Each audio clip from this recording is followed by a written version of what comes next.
എല്ലാവർക്കും നമസ്കാരം. ഇന്ന് നമുക്ക് വളരെ രുചികരമായിട്ടുള്ള പക്കാവട എങ്ങനെയാണ് വളരെ ടേസ്റ്റി ആയിട്ട് വീട്ടിലുണ്ടാക്കുന്നത് നോക്കാം. ഓണ സമയത്ത് നമ്മൾ പലഹാരങ്ങളൊക്കെ ഉണ്ടാക്കി വെക്കാറുണ്ട്. അതിലൊന്നാണ് പക്കാവട. വളരെ ഈസി ആയിട്ട് ചുരുങ്ങിയ സമയത്തിനുള്ളിൽ ഉണ്ടാക്കാൻ പറ്റുന്ന ഒരു സ്നാക്കാണ്. അപ്പോൾ അതെങ്ങനെയാണെന്ന് നോക്കാം.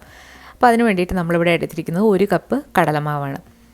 250 മില്ലിയുടെ 1 കപ്പാണ് വേണ്ടത്. നമ്മളിവിടെ അരക്കപ്പിൽ 2 കപ്പാണ് എടുത്തിരിക്കുന്നത്. ഇനി ഇതിലേക്ക് നമ്മൾ എത്രയാണോ കടലമാവ് എടുത്തത് അത്രയും തന്നെ അരിപ്പൊടിയാണ് വേണ്ടത്. അരിപ്പൊടി എന്ന് പറയുമ്പോൾ നമ്മൾ അപ്പം ഇടിയപ്പത്തിനൊക്കെ കവറിൽ പാക്കറ്റിൽ വാങ്ങിക്കാൻ കിട്ടും. ആ അരിപ്പൊടിയാണ് നമ്മളിവിടെ എടുത്തിരിക്കുന്നത്. ഇനി നിങ്ങൾ വീട്ടിൽ പൊടിക്കുകയാണെന്നുണ്ടെങ്കിൽ വളരെ നൈസായിട്ട് പൊടിച്ചതിന് ശേഷം നന്നായിട്ട് വറുത്തെടുക്കുക. പാക്കറ്റിൽ കിട്ടുന്നത് നമ്മൾ ഓൾറെഡി വറുത്തിട്ടുള്ളതാണ്. ഇനി ഇതിലേക്ക് 2 ടീസ്പൂൺ കാശ്മീരി മുളകാണ് ചേർത്ത് കൊടുക്കുന്നത്. നിങ്ങൾക്ക് കൂടുതൽ എരിവ് വേണമെന്നുണ്ടെങ്കിൽ പകുതി കാശ്മീരി മുളകും പകുതി നല്ല മുളകും ചേർക്കാം. ഇതിലേക്ക് 1/4 ടീസ്പൂൺ കായത്തിൻ്റെ പൊടി കൂടി ചേർക്കുന്നുണ്ട്. മിക്സ്ചറിലും അതുപോലെ തന്നെ പക്കാവടയിലുമൊക്കെ നമ്മൾ കായം ചേർക്കും. പിന്നെ വേണ്ടത് 1/2 ടീസ്പൂൺ പെരുംജീരകത്തിൻ്റെ പൊടിയാണ്, അതായത് വലിയ ജീരകത്തിൻ്റെ പൊടിയാണ്, പച്ചയ്ക്ക് പൊടിച്ചാണ്. ഇനി ഇതിലേക്ക് എക്സ്ട്രാ ആയിട്ടൊരു രുചി കിട്ടാൻ വേണ്ടി നമ്മളിവിടെ കുറച്ച് വെളുത്തുള്ളി പൊടി ചേർക്കുന്നുണ്ട്. ഇത് തികച്ചും ഓപ്ഷണലാണ്. നിങ്ങൾക്ക് വെളുത്തുള്ളിയുടെ ടേസ്റ്റ് ഇഷ്ടമാണെന്നുണ്ടെങ്കിൽ ഒരു 2 അല്ലി വെളുത്തുള്ളി നന്നായിട്ട് വെള്ളത്തിൽ അരച്ചിട്ട് ഇതിലേക്ക് ചേർക്കാം. പിന്നെ ഇത് ആവശ്യത്തിനുള്ള ഉപ്പും കൂടി ചേർത്ത് കൊടുത്തിട്ടുണ്ട്. ഇതെല്ലാം കൂടി ചേർത്തിട്ട് നന്നായിട്ടൊന്ന് മിക്സ് ചെയ്യാം.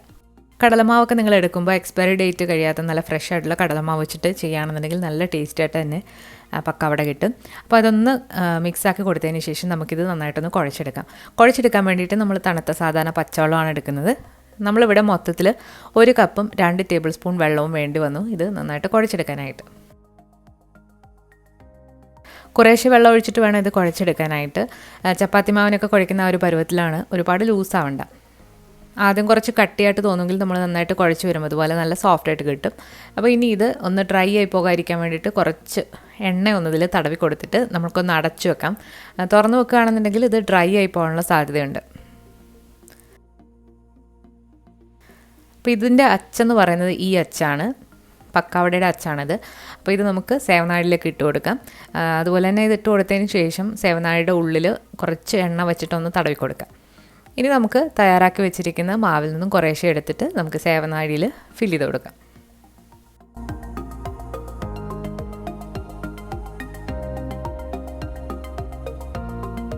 സേവനാഴി മുഴുവനായിട്ടും നിങ്ങൾക്ക് നിറച്ചിട്ട് ഇതെടുക്കാവുന്നതാണ്. അപ്പോൾ നമ്മൾ എണ്ണ അവിടെ ചൂടാകാനായിട്ട് വെച്ചിട്ടുണ്ട്. വെളിച്ചെണ്ണയോ അല്ലാന്നുണ്ടെങ്കിൽ റിഫൈൻഡ് ഓയിലോ നിങ്ങൾക്ക് ഇത് വറക്കാനായിട്ട് എടുക്കാവുന്നതാണ്.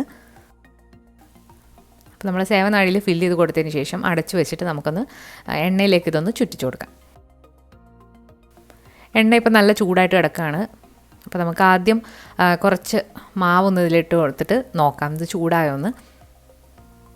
തീയൊന്ന് മീഡിയം ഫ്ലെയിമിലാക്കിയിട്ട് വേണം നമ്മളിനി ഇത് ചുറ്റിച്ചു കൊടുക്കാനായിട്ട്, അല്ലാന്നുണ്ടെങ്കിൽ ഇടുന്ന പാടെ തന്നെ ഇത് കരിഞ്ഞു പോകാനുള്ള സാധ്യതയുണ്ട്. അപ്പോൾ വട്ടത്തിൽ തന്നെ ഇത് ചുറ്റിച്ചെടുക്കുക. നമ്മളിവിടെ എടുത്തിരിക്കുന്നത് വളരെ ചെറിയൊരു ചീനിച്ചട്ടിയാണ്, അപ്പോൾ കുറച്ച് എണ്ണ മതിയാകും. ഇനി നിങ്ങൾ വലിയ ചീനിച്ചട്ടിയൊക്കെ ആണെന്നുണ്ടെങ്കിൽ നിങ്ങൾക്ക് ഒരു സേവനാഴിയുടെ മാവ് മുഴുവനായിട്ടും അതിൽ ചുറ്റിച്ചു കൊടുക്കാനായിട്ട് കാണും. അപ്പോൾ കുറച്ച് കഴിഞ്ഞതിന് ശേഷം മാത്രം ഇതൊന്ന് തിരിച്ചിട്ട് കൊടുക്കാം. ഇനി നമ്മളിത് ചെറു തീയിലിട്ട് എല്ലാ സൈഡും നന്നായിട്ട് വേവിച്ചെടുക്കുക.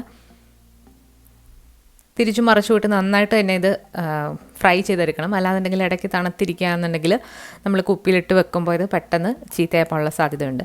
അപ്പോൾ എല്ലാം ഇതുപോലെ നമുക്കൊന്ന് ഫ്രൈ ചെയ്തെടുക്കാം. അപ്പോൾ ഇതവിടെ മാറ്റി വെക്കാം. ഇനി നമ്മൾ പക്കാവട വറക്കുന്നതിന് മുന്നായിട്ട് കുറച്ച് കറിവേപ്പില ഇട്ട് വറുത്ത് കോരി എടുക്കുകയാണെന്നുണ്ടെങ്കിൽ ആ എണ്ണയിൽ കറിവേപ്പിലയുടെ ഒരു നല്ല ഫ്ലേവർ കിട്ടും. നമ്മളിവിടെ അവസാനമാണ് കറിവേപ്പില വറുത്ത് ഇതിൽ മുകളിലായിട്ട് ഇട്ട് കൊടുക്കുന്നത്. അപ്പോൾ എല്ലാം ഇതുപോലെ ഫ്രൈ ചെയ്തതിന് ശേഷം നമുക്ക് അവസാനം ഇതെങ്ങനെയാണെന്ന് കാണിക്കാം. നമ്മളിതിന് മുൻപൊരു മിക്സ്ചറിൻ്റെ റെസിപ്പി അപ്ലോഡ് ചെയ്തിട്ടുണ്ട്. അത് ഒരുപാട് പേര് ട്രൈ ചെയ്ത് നോക്കിയിട്ടുള്ളതാണ്. നല്ല ടേസ്റ്റി ആയിട്ട് കടയിൽ നിന്നൊക്കെ വാങ്ങിക്കുന്ന അതേ രുചിയിൽ വന്നിട്ടുള്ള മിക്സ്ചറാണ്. അപ്പോൾ അത് ഇതുവരെ കണ്ടു നോക്കിയിട്ടില്ലാത്തവർ അതുകൂടി ഒന്ന് കണ്ടു നോക്കണം. അതുപോലെ തന്നെ നമ്മൾ അച്ചപ്പം ഒക്കെ അപ്ലോഡ് ചെയ്തിട്ടുണ്ട്. ഇനി നമ്മൾ കൂടുതൽ സ്നാക്ക് റെസിപ്പീസ് ഈ വീക്കിൽ അപ്ലോഡ് ചെയ്യുന്നതാണ്. അപ്പോൾ അതെല്ലാവരും കണ്ടു നോക്കുക. അപ്പോൾ എല്ലാ പക്കാവടയും ഇതുപോലെ തന്നെ നമ്മളൊന്ന് വറുത്ത് കോരുക.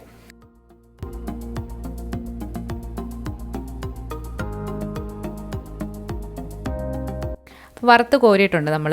ഇതിന് മുകളിലായിട്ട് കുറച്ച് കറിവേപ്പില ഒന്ന് വറുത്ത് വിതറിയിട്ടുണ്ട്. കറിവേപ്പിലയുടെ നല്ലൊരു ഫ്ലേവർ കിട്ടും. അപ്പം നമുക്ക് പക്കാവട ഒന്ന് ഒടിച്ച് നോക്കാം. നല്ല ക്രിസ്പി ആയിട്ട് വന്നിട്ടുണ്ട്. അതുപോലെ നല്ല ടേസ്റ്റിയുമാണ്. വെളുത്തുള്ളിയുടെയും കായത്തിൻ്റെയൊക്കെ ഒരു ഫ്ലേവർ ഉള്ളതുകൊണ്ട് തന്നെ നല്ല ടേസ്റ്റി ആയിട്ടുള്ള പക്കാവടയാണ്. ഇത് നന്നായിട്ട് തണുത്തതിന് ശേഷം എയർ ടൈറ്റ് ആയിട്ടുള്ള കുപ്പികളിൽ അടച്ച് സൂക്ഷിക്കാവുന്നതാണ്. അപ്പോൾ എല്ലാവരും ഈ ഓണത്തിന് ഇതൊന്ന് ട്രൈ ചെയ്ത് നോക്കിയിട്ട് നിങ്ങളുടെ അഭിപ്രായങ്ങൾ കമൻസിലൂടെ അറിയിക്കുക. അതുപോലെ ഈ വീഡിയോ ഇഷ്ടമായാൽ ലൈക്ക് ചെയ്യാനും ഷെയർ ചെയ്യാനും മറക്കരുത്. നമ്മുടെ ചാനൽ ഇതുവരെ സബ്സ്ക്രൈബ് ചെയ്തിട്ടില്ല എന്നുണ്ടെങ്കിൽ സബ്സ്ക്രൈബ് ചെയ്യാനും മറക്കരുത്. പുതിയ ഓണം റെസിപ്പികളുമായിട്ട് നമുക്ക് വീണ്ടും കാണാം. താങ്ക്